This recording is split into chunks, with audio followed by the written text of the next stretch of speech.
ഒരിക്കൽ കൂടി തിരുവനന്തപുരത്ത് നിന്ന് മത്സരിക്കാൻ താൻ തയ്യാറാണെന്നും പാർട്ടിയാണ് അക്കാര്യത്തിൽ തീരുമാനമെടുക്കേണ്ടതെന്നും ശശി തരൂർ MP പറഞ്ഞിരിക്കുകയാണ്.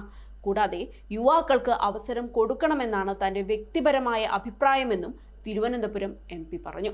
കോൺഗ്രസ് നേതൃത്വം യുവാക്കൾ പിടിച്ചെടുക്കണമെന്ന ചെറിയാൻ ഫിലിപ്പിന്റെ ഫേസ്ബുക്ക് പോസ്റ്റ് സംബന്ധിച്ച മാധ്യമപ്രവർത്തകരുടെ ചോദ്യത്തോട് പ്രതികരിക്കുകയായിരുന്നു അദ്ദേഹം. കേരളത്തിൽ കോൺഗ്രസ് രക്ഷപ്പെടണമെങ്കിൽ വിവിധ തലങ്ങളിലെ നേതൃത്വം ത്യാഗപൂർണവും സാഹസികവുമായ പ്രവർത്തനങ്ങളിലൂടെ യുവാക്കൾ പിടിച്ചെടുക്കണമെന്നായിരുന്നു ചെറിയാൻ ഫിലിപ്പ് ഫേസ്ബുക്കിൽ കുറിച്ചത്.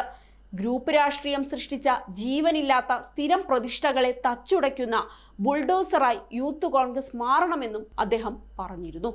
ഭരണവിരുദ്ധ വികാരം ആളിക്കത്തുന്ന രാഷ്ട്രീയ കാലാവസ്ഥയിൽ ജനഹിതം മാനിച്ചുള്ള പുതിയ കർമ്മമാർഗങ്ങൾ സ്വീകരിച്ചാൽ യൂത്ത് കോൺഗ്രസിനും KSUവിനും വീണ്ടും സമൂഹത്തിലെ തിരുത്തൽ ശക്തിയാവാൻ കഴിയും. ഈ ജനാധിപത്യ യുഗത്തിലും അധികാരം സർവാധിപത്യമാക്കുന്നവർക്കെതിരെ പോരാടേണ്ടത് യുവാക്കളുടെ കടമയാണ്. കേരളത്തിലെ കോൺഗ്രസിൽ സംഘടനാ രംഗത്തും പാർലമെന്ററി രംഗത്തും ഒരു തലമുറ മാറ്റം അനിവാര്യമാണ്. 1/4 നൂറ്റാണ്ടിലേറെയായി യുവാക്കളെ അവഗണിച്ചതാണ് കോൺഗ്രസിന്റെ തകർച്ചയ്ക്ക് പ്രധാന കാരണം. യൂത്ത് കോൺഗ്രസിനെയും KSUവിനെയും വന്ധ്യംകരിച്ചതിനാൽ പുതുരക്ത പ്രവാഹം നിലച്ചു. ഒരു യുവജന മുന്നേറ്റത്തിലൂടെ മാത്രമേ കോൺഗ്രസിന് ഇനി തിരിച്ചു വരാനാവൂ. കോൺഗ്രസിലെ അധികാര കുത്തകയെ വെല്ലുവിളിക്കാനുള്ള ആർജവമാണ് ഇന്നത്തെ യൂത്ത് കോൺഗ്രസ് നേതാക്കൾ കാട്ടേണ്ടത്. സ്വന്തം സ്ഥാപിത താല്പര്യം മാത്രം സംരക്ഷിക്കുന്ന കോൺഗ്രസിലെ ഗ്രൂപ്പ് നേതാക്കളുടെ അടിമകളായി യൂത്ത് കോൺഗ്രസ് വ്യക്തിത്വം ബലി കഴിക്കരുത് എന്നായിരുന്നു അദ്ദേഹത്തിന്റെ ഫേസ്ബുക്ക് പോസ്റ്റ്. ഇതിനാണ് ശശി തരൂർ മാധ്യമപ്രവർത്തകരോട് മറുപടി നൽകിയത്. അതേസമയം ഇത്തവണയും കോൺഗ്രസ് ശശി തരൂരിനെ തന്നെയായിരിക്കും മണ്ഡലത്തിൽ സ്ഥാനാർത്ഥിയായി പരിഗണിക്കുക. കാരണം ഇതിന് പ്രതീക്ഷ നൽകുന്ന സർവേ ഫലം കഴിഞ്ഞ മാസം മനോരമ ന്യൂസ് പുറത്തുവിട്ടിരുന്നു. Manorama news VMR mood of the state സർവേയിൽ തിരുവനന്തപുരത്ത് ശശി തരൂരിന്റെ ജനപ്രീതിക്ക് ഇടിവില്ല എന്നാണ് പറയുന്നത്.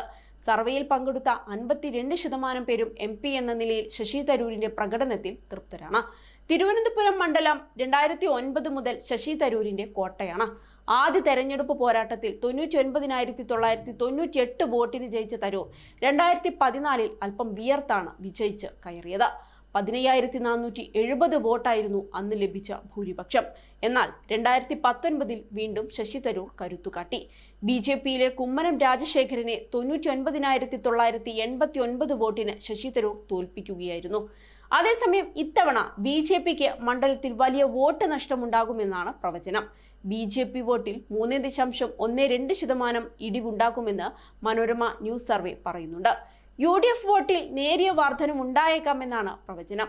എന്നാൽ LDF വോട്ട് ഗണ്യമായി വർദ്ധിക്കുമെന്നും സർവേയിൽ പറയുന്നുണ്ട്. ഇതെല്ലാം കൂട്ടി വായിക്കുമ്പോൾ ഇത്തവണ ശശി തരൂർ നിന്നാൽ ഒരുപക്ഷെ വിജയിക്കുമെന്ന കാര്യത്തിൽ സംശയം വേണ്ട.